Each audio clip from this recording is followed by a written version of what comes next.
Hi and welcome to our show. You know, when it comes to good ideas on homemaking, I've been lucky enough to have had plenty of advice from the experts. Today it's your turn to meet some of them. And what they don't know about cooking, cleaning and generally keeping a home running smoothly probably isn't worth knowing. You've guessed it, they're the Black & Decker houseware experts. And today we're going to share in their secrets and learn some tricks of the trade. So whether you're raising a family, moving out of home for the first time, or even if you think you know it all, stay tuned because our program has something for everyone. Everybody wants to be healthy, and there's certainly a change in not only what we eat, but how we cook it. For busy people, fast food, well, it's an easy option. The truth is that it's rarely healthy, but fast food at home, both in preparing and cooking, now that's something that our Glenys Coles knows all about. Now Glenys, you've got some wonderful whiz-bang products to make our lives easy. That's right, Maggie, but I think the most important thing is that you know how to use them correctly so that you're getting the most out of them. Know how to drive it, in other words. That's right. Well, I think we're all guilty of getting it and half reading the instructions and then sort of not, you know, taking it the full length, aren't we? That's right. And then you're only using it for one or two things instead of getting a whole variety of tasks out of it. And let's take the juicer, for example. It's a pretty amazing looking machine. It certainly is. There's nothing better than freshly squeezed fruit juice in the morning, but juices are useful for all sorts of other things. Don't just stick to the mainstream juices. Try experimenting and building other nutrients into your diet. For example, parsley juice is very good for you, but tastes terrible on its own. So mix it up with a whole variety of veggies like carrots and tomato, and you're getting wonderful nutrients in a juice that tastes great. And while most of us don't want spinach juice for breakfast, you can use spinach juice in a mayonnaise or yogurt to make a great potato salad dressing. Even leftover pulp has lots of nutrients and fibre, so don't throw it away. Instead, you can put celery, carrots or whatever into a pot of soup or gravy, stew or casserole, or even as a special treat for Fido. Pulp from apples and other fruits can go into jams or preserves, while any leftovers can go on the garden. And what about foods like carrots that can stain the juicer? It's best if you can clean the stain straight away, so don't let things like carrots sit in your food processor or juicer.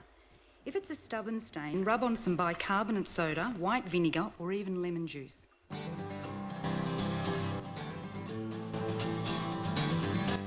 Glenys, this food processor looks as though it could fly to Mars. Well, not really, Maggie. Actually, it's quite easy to use. I think the most important thing to remember is that you leave it out on your kitchen bench every day and use it each day so that you feel that you're controlling it and it's not controlling you. How many different things can it actually do? Oh, it really is endless. It really is. I mean, you can virtually do anything in it. The most important thing to remember, though, is that when you're out shopping, buying all those wholesome foods for it, that you're actually purchasing foods that will fit down the chute, and you've got the consideration that, yes, I'm going to be doing it in the food processor, and that makes it so much easier. So you don't have any of that pre-cutting. In other words, it's time-saving. That's right.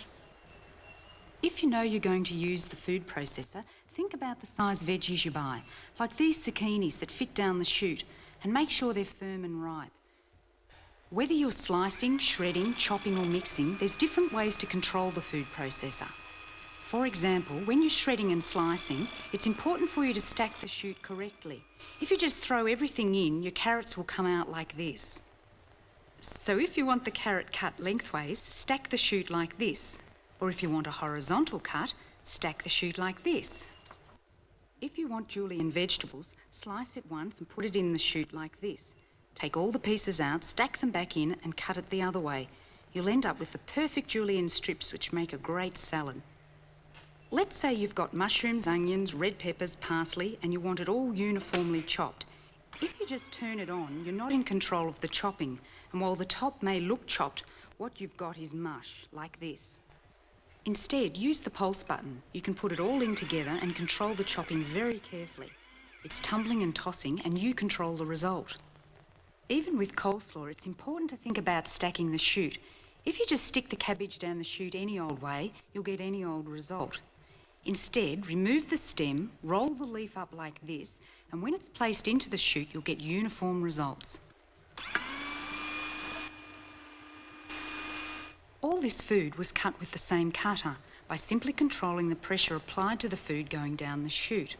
So if you want thick slices or a coarse shred, push it through really hard.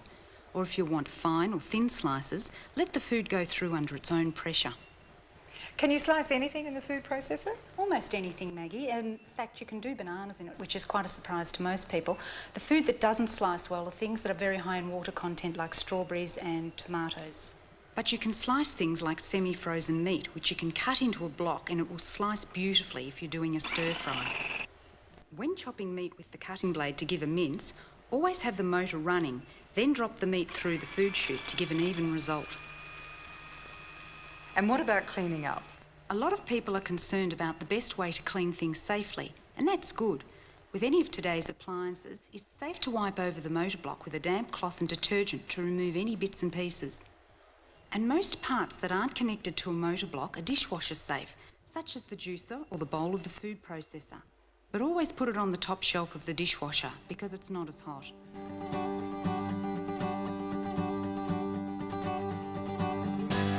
Now here's another great appliance for easy, healthy food. It's the blender. And they can make more than just milkshakes. Oh, certainly. In fact, they make great batters, and they're also excellent for pureeing soups. This blender has 2 speeds, low for soups or if blending a full container, and a high speed for aerating the ingredients like a milkshake. Once again, the pulse button will give you better control if you want a slower blend. And if you've got a mixture of wet and dry ingredients, like a batter, always put the wet in first, which gives a better rotation of the mixture, otherwise it won't blend. Not all blenders are multifunctional. They're primarily designed for blending wet ingredients into a smooth liquid. So if you're using dry ingredients, it's better to use the food processor. In a pinch, you can blend small amounts of breadcrumbs, parsley, biscuits, even peanut butter.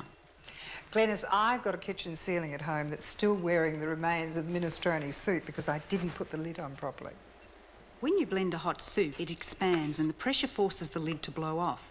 That's why I'm using this blender with a locking lid. The smaller lid in the centre also locks into the bigger lid, so you can remove it and add cream and let the steam out while it's pureeing. And what about making crushed ice?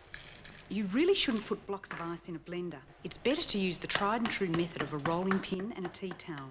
Once the ice is crushed into small pieces like these, then they can be blended with your drinks.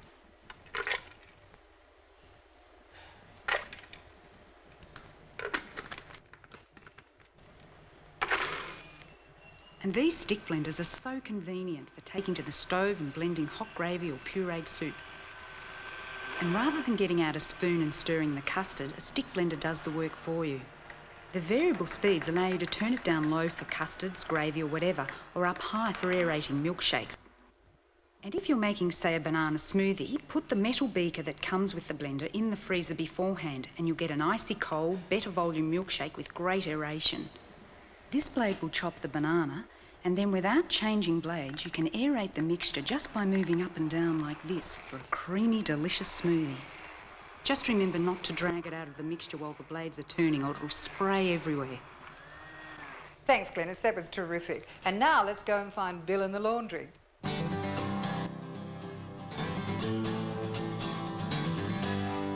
Now, shopping for clothes can be a mixed blessing of fun and fatigue, but caring for garments is usually just plain hard work, especially those problem stains. They're the first thing that I'd like to know about because I always seem to be spilling something on myself, and it costs a fortune to send everything off to the dry cleaners. Hi, Bill, what advice have you got for messy old eaters like me? Well, Maggie, imagine in a restaurant and you spill tomato sauce all over a nice new blouse. It's a really neat first aid idea if you put soda water on the stain. Works with red wine on carpets too. That's correct. Whatever the stain, it's important to try to get rid of it quickly before it hardens. Don't wait till your next load of washing. Each stain is treated differently depending on the fabric, so check the manufacturer's care label before you do anything. In days gone by, no house was without these stain removers, glycerin, borax and eucalyptus, and today they're just as effective. Now, glycerin is great for perfume stains or unknown stains that have dried. Just rub it in and leave overnight, then sponge the next day with 1 tablespoon of borax mixed with 1.5 cups of warm water. Borax will help remove tea and coffee stains, fruit juices, beetroot, chocolate, fruit, blood, and even dried bird droppings and vomit. And use eucalyptus on chewing gum, lipstick, candle wax, blue tack, and to get those sticky labels and price tags off glassware and crockery. There's some other things you can do to make your clothes last longer. Such as Not hanging clothes with things in the pockets or brooches in the lapels. They'll lose their shape and heavy items can leave a pattern on the pocket. Wherever possible, use wooden hangers. And the way you wash and dry clothes can also cut down on the ironing. That's right. So before laundering, separate the whites, put the delicates together and wash colours separately. Place the clothes in loosely and never overload the machine. And it's a good idea to use the permanent press cycle. It gets things just as clean, they wrinkle less, and it's a lot gentler on your clothes. You can put delicates in a wash bag to protect them and dry them that way too, and you won't get any peg marks on them. As you take your clothes out of the washing machine, give them a good shake before hanging them on the line. If you've got a clothes dryer, some clothes, such as polycottons, can be taken directly out of the dryer while they're still damp, put on a hanger, and you can get away without ironing them. And with any dryer, remember to clean the filter regularly. A block filter is not only a fire hazard, it also uses more power and takes longer. And a drying sheet or anti-static spray in the dryer also helps remove wrinkles and static. Bill, will you come back and show us some ironing tips? I sure will. In the meantime, let's check out what's happening in the kitchen.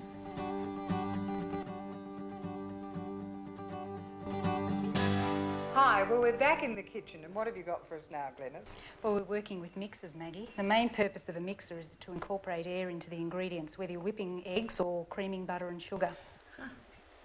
To get the best results from your mixer, make sure the butter is at room temperature. You can do this by staining the butter in a bowl of warm water. Then as you cream the ingredients, you'll see the butter lighten in colour as it aerates. And this is the air that's going to make the cake rise. When you're whipping eggs, you'll get more volume from them if they're fresh and also at room temperature. Just drop them into warm water for 10 minutes. Now, eggs won't whip if the bowl has any trace of fat. The bowl must be spotless, and that's why glass or metal bowls are best, rather than plastic, which often retains a thin film. And with a mixer like this that has a timer, simply set it and walk away. It's just the thing for egg whites, so you won't overbeat them. Another useful feature is a non-motor driven turntable, which allows you to stop the bowl and turn it backwards to control the mix. And as you mix, use the spatula to scrape the sides of the bowl to bring the food back into the centre. If you're using a hand beater, this little spatula attachment reduces your beating time because as you mix, the spatula is working around the sides of the bowl, bringing the mix back into the beaters.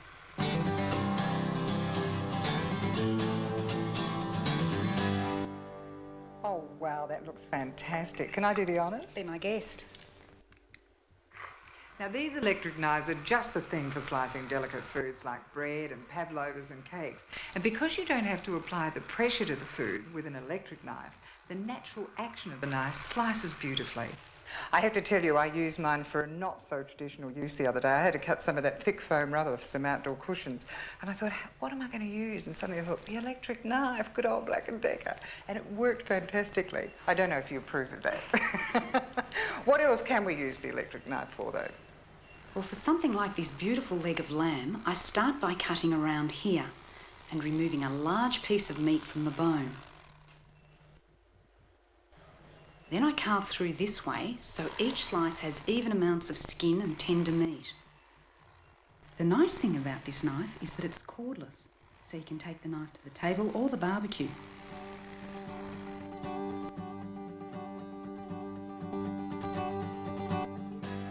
For nutrition and flavour, you can't go past steamed vegetables. Steaming is far superior to boiling because it retains the water-soluble vitamins like vitamin C, B1 and niacin, which are lost during boiling.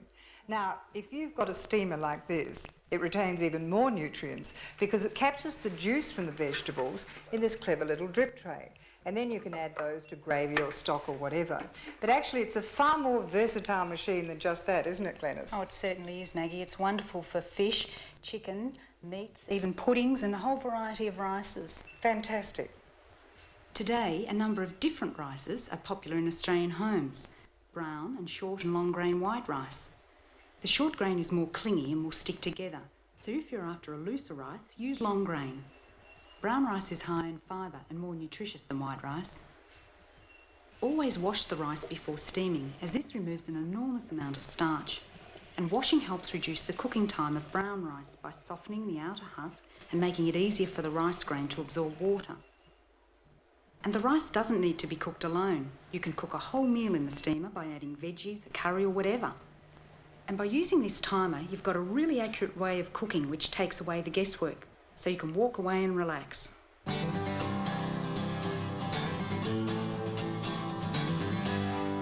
The humble electric fry pan has to be the most underused item in the kitchen, but not in mine. Glenys, I use mine every single day. I wouldn't be without it. Well, that's terrific, Maggie, but I think with a lot of people, they only use their fry pan for chops, sausages and the occasional roast. And they think that's all it can do. Oh, that's right, and yet they're so versatile, especially if they've got a non-stick surface. You can cook pizzas, nachos or a cake just by closing the vent in the lid to form your own little oven. You can even cook scones, but don't forget to turn them over. This fry pan has a tilt lid which simply clips into the handle and the condensation just drains back into the pan.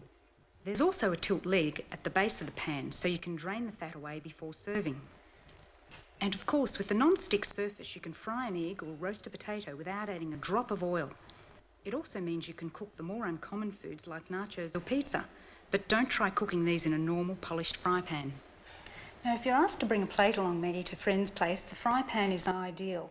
It gives you something to carry it there in, it gives you something to cook it in, and then something to serve it from, and then take it away from there. I don't think a lot of people realise that you just bang the whole thing when you get it home in the dishwasher. Oh, that's right. They're fully immersible. So, yes, the dishwasher, or if you are cleaning it in the sink, just make sure not to clean it with a scouring pad. And the other thing to consider is that always use soft utensils. But if you do happen to accidentally scratch it, it's not a catastrophe. It's still very usable and safe. Oh, that's right. It's perfectly safe. Good. Like all non-stick surfaces, the pan should be conditioned with oil every 2 months, or if you're using a dishwasher, after every wash. Simply warm the fry pan and lightly coat with oil.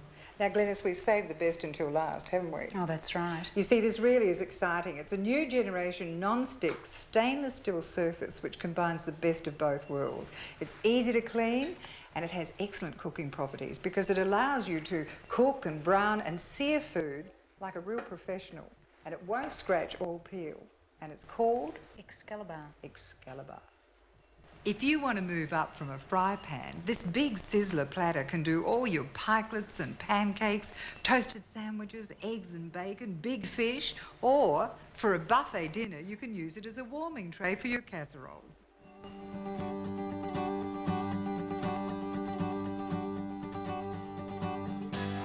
Well, are you ready to tackle the ironing, Bill? All set to go. But first I thought we'd talk about how a person would choose an iron to suit their lifestyle, their budget, or even the clothes they wear. This is what I call a starter iron. It's somebody who has a low budget, or even somebody who's just moved away from home like a teenager. They could get away with this particular steam and dry iron and a spray bottle for natural fibres. Now tell me about the spray bottle and natural fibres. Natural fibres such as linens, denims, cotton, are all natural fibres that rely on moisture to relax the fibres and take the wrinkles out. You cannot get wrinkles out with steam or heat. A lot of people have a misconception that's what happens. I'm sure they do, yeah. Yeah. So you really need spray, such as in this iron, to pre-dampen the fabric, or to take the fabrics out of the dryer when they're still damp, and you get that really crisp result. Great. It's different with synthetic fibres like nylon and polyester, which require heat to take the wrinkles out. Another feature to look for is a non-stick base. This base is ideal for somebody who uses spray starch or Fabulon or has a lot of permanent press clothes because they have a lot of sizing in it, and all that tends to stick to the iron sole plate and makes the iron very hard to push and tends to stick. And with this one, it just glides off, doesn't it? That's correct, so nothing sticks to this sole plate. What else should you look for when you're buying an iron? You should look for features, and this one has a feature with a full button groove that makes it very, very easy to get in and out around buttons. All those dreadful business shirts. Yeah, no more burnt fingers. Boat-shaped sole plates occur all around, which prevents creases occurring when you iron sideways. Contoured handles also make it more comfortable. Some irons have a fabric guide on the temperature dial to make it simple to select the right setting. And look for irons with easy-to-see water tanks that are also easy to fill, like these. All irons need to be cleaned. When you iron, you actually abrade the fabric, and the lint that you wear away enters these steam holes. It turns into a brown charcoaly mess. A lot of people think this is rust. When you come back to iron, usually something very, very nice, it comes out as a brown stain. It's not rust, it is burnt lint. But if you've got one of these, it cleans itself with a push of a button and washes out clean. Otherwise your iron will clog up with mineral deposits. You only need to clean it once a month. Bill, what about safety with irons? Maggie, probably the most dangerous thing is leaving the iron unattended. Yes. If you walk away, or even worse still, if you go off to work and leave the iron on, it could be quite dangerous. Some irons turn off automatically, but then they turn on again if there's a slight vibration, such as the family pet knocks the ironing board and the iron turns on and knocks it off, or if there's a slight power interruption.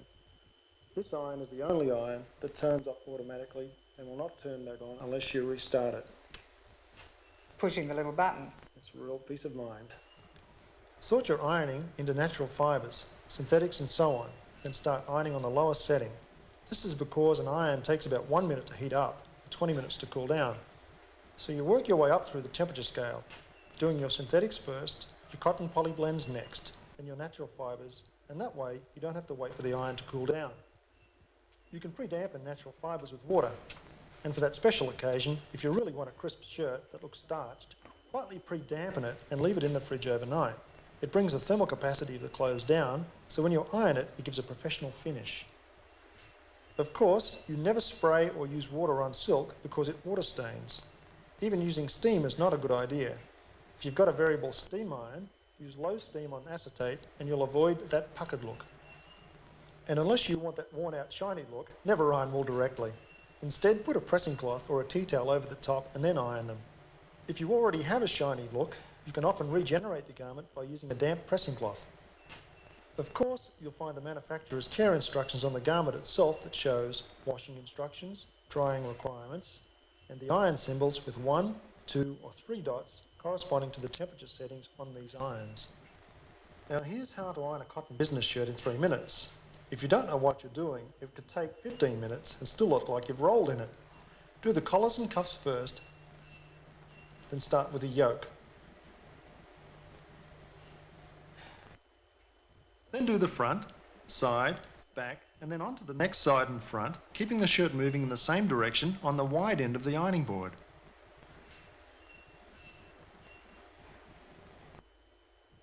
Now Maggie, have you ever put a crease in the wrong spot and then spent ages trying to iron it out? Well, all you do is loosen it up with a spray like this, and then use steam to recrease it in the right spot. Bill, what's the best ironing tip you know? My favourite is the linen tablecloth at Christmas. Well, they're normally a nightmare to iron. Just put down a waterproof table protector on the table, drape the linen tablecloth over the top, and just spray the wrinkles with some water. Leave it overnight, and in the morning it'll be pristine. Really? Yes, and it works beautifully. Well, that I'm going to try next Christmas. When you've finished ironing, empty out the water so deposits don't form. If you don't have a non-stick iron, you'll have to clean it out regularly with Scotch-Brite pads to reduce starch build-up, which makes it sticky. And store the iron away from the clothes dryer so fluff doesn't get in. And to keep your steam iron working at full strength, rotate the steam and dry button regularly to clean the steam valve. Of course, always be careful when you're emptying the iron. The water inside can give you a nasty scald. And never put an iron away hot. Check the cord regularly too, because if the cord's fraying, replace it. It's dangerous. Irons like these have extra long cords, which gives you the flexibility and freedom to iron wherever you like.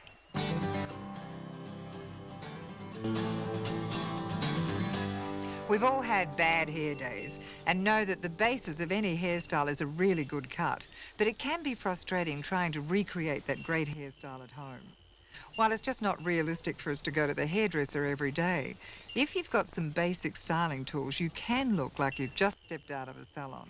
Here's Maggie Moran from Schwarzkopf to show us how. Thanks, Maggie. Hi. We need a number of things to make the hairstyle a success.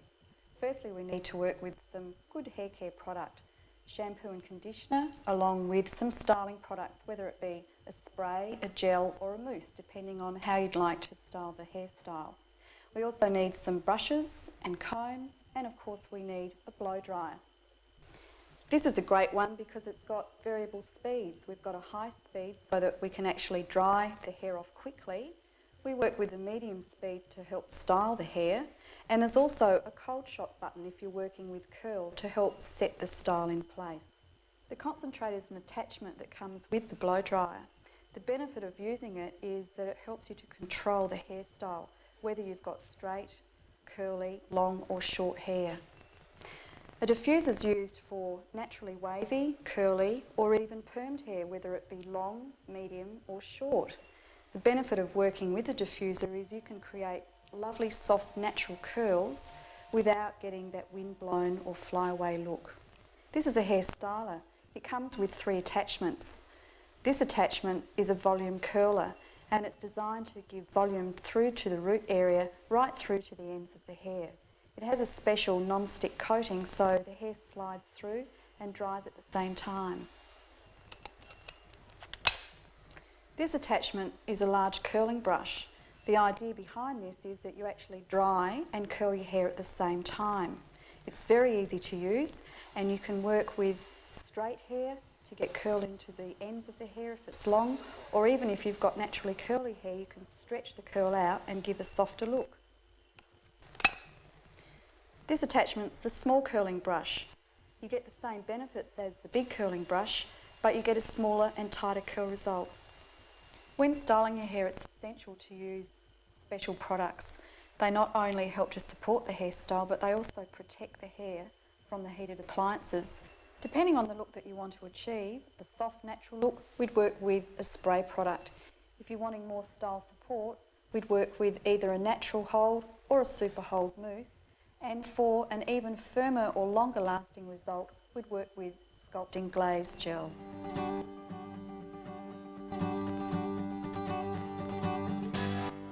No one wants to spend their valuable leisure time cleaning, so here's Glenys with a few simple shortcuts to make things a whole lot easier. Start by cleaning your house in a logical order. Starting from the ceiling, work your way down with the dusting, work back out through the room, finishing with the vacuum cleaning. And that's where the dustbuster comes in. Yes, they're ideal for picking up crumbs after a meal instead of letting them be walked through the house and ground into the carpet. Now, when it comes to vacuuming, there are a number of attachments that can be a great help. The upholstery brush is for lampshades, curtains or lounge suites. It's gentle on fabrics but powerful enough to lift the dust particles. This crevice tool will help you get into any nook or cranny, like around fridges, freezers or the backs of ovens, after they've cooled off, of course. And a wet and dry dustbuster with a squeegee is great for sucking up spills. To obtain the best suction, it's important to hold the unit at the correct angle like this to completely dry the surface. Clean out these wet spills straight away, being careful not to turn the unit upside down so the spill doesn't run back out. If the nozzle is sticky, simply pop it in the dishwasher. The filter bags are also washable, so don't throw them away. Of course, dustbusters aren't just for floors. You can clean the backs of wardrobes, inside drawers, along skirting boards, around the vents, under the bed, fireplaces, and of course staircases. It just makes cleaning so much easier. And while the dustbuster's great on stairs, for larger staircases, this new dirt buster is ideal. Glenys, don't you think the dustbuster makes the perfect gift? Oh, they're wonderful. I mean, it works everywhere, in the garage, in the car, in the workshop, and of course, certainly in the kitchen for spills like this. But I understand there's a couple of things it won't do. Oh, that's right. Well, they're no good on stains on carpet. So how do you fix that? The important thing is to make sure you treat the stain before it dries. Always soak or blot it up. Never rub it back and forward.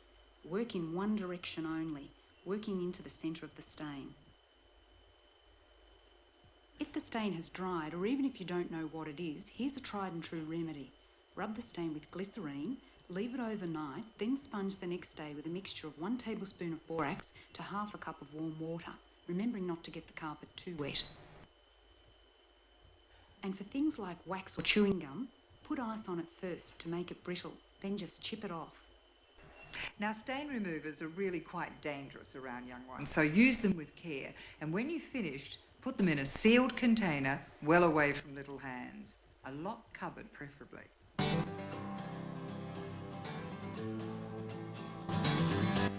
Probably one of the first kitchen appliances ever invented was the good old toaster, and until recently was also one of the most dangerous if used incorrectly.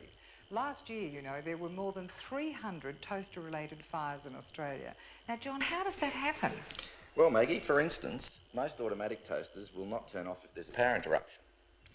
That means that you could go to work, the toaster will be in there, and then when the power is resumed, the toaster will start again automatically, and there's a danger of the bread catching fire and being ejected into the kitchen when you're not there. John, I understand these toasters have an automatic shutdown that requires resetting manually, so it can't restart unless you say so. And even if curled bread gets caught in the toaster, it'll still shut down, even if the carriage is locked down. Don't do this at home, but just to show you it works, this toaster has a safety switch built in which automatically cuts off power if someone drops a knife into it.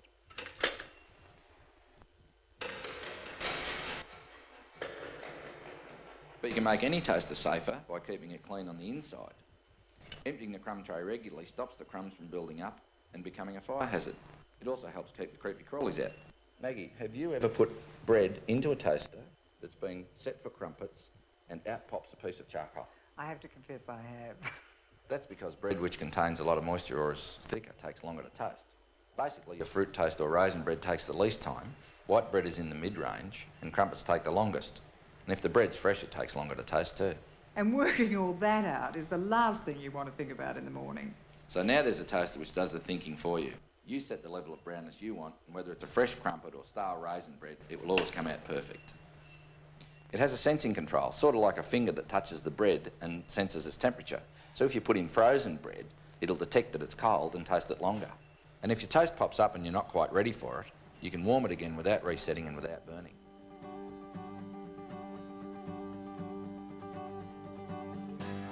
There you are, Glenn. It's the perfect slice of toast, and now all we need is a nice hot cuppa. Oh, not a problem, Maggie. With this kettle, speed, safety and also convenience shouldn't be a problem. Ah, comes away, I see.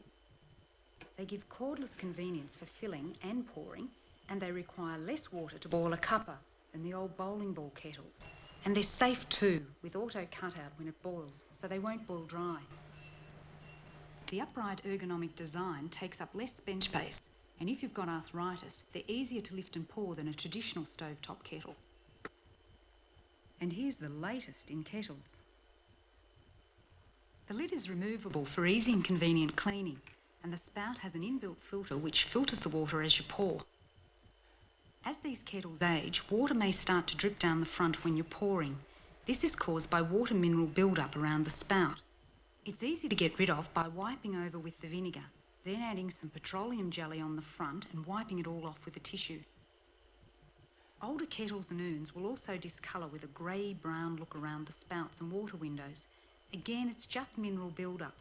But to stop it getting like this in the first place, wipe the appliance over with vinegar at regular intervals to keep it looking like new.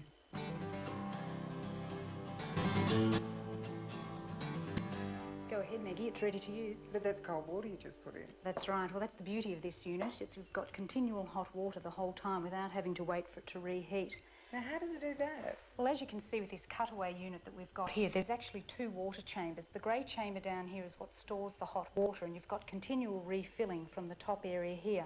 So you don't have to wait for that reheat. On the initial heat-up time is 5 minutes compared to most other urns, which take 20 minutes. Clever little Ernie, huh?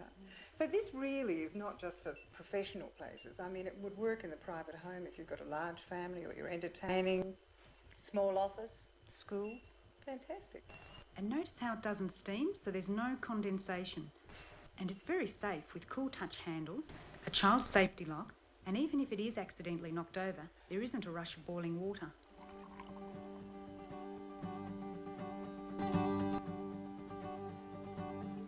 Well, Glenys, we've certainly got the tea drinkers of the world covered with good old Ernie, but what about those that like a fresh brewed cup of coffee? Well, this coffee maker's excellent, Maggie, for those that are in a hurry.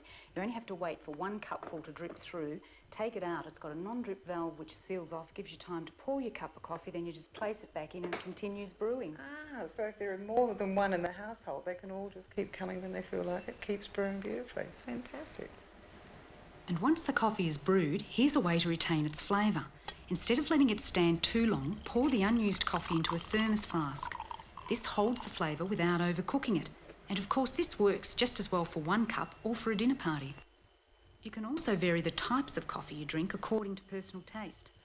You can even vary the grind, remembering that too coarse a grind won't get the flavour out, and too fine a grind can be bitter.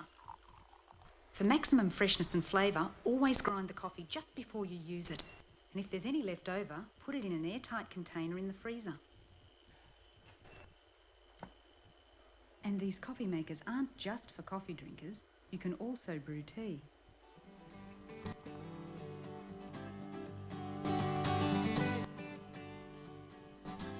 And while Glenys enjoys a well-earned cuppa, we'd like to thank you for joining us. We hope the tips and hints that we've discussed will help make your housework easier and more enjoyable. The experts at Black & Decker are always thinking of new ways to lighten the load. So if you'd like any further information on recipes or anything else that you've seen on this program, or if you'd like to share some of your tips with us, then please write to us. Black & Decker Handy Hints, 286 Maroondah Highway, Croydon, Victoria, 3136. And I hope I see you again very soon.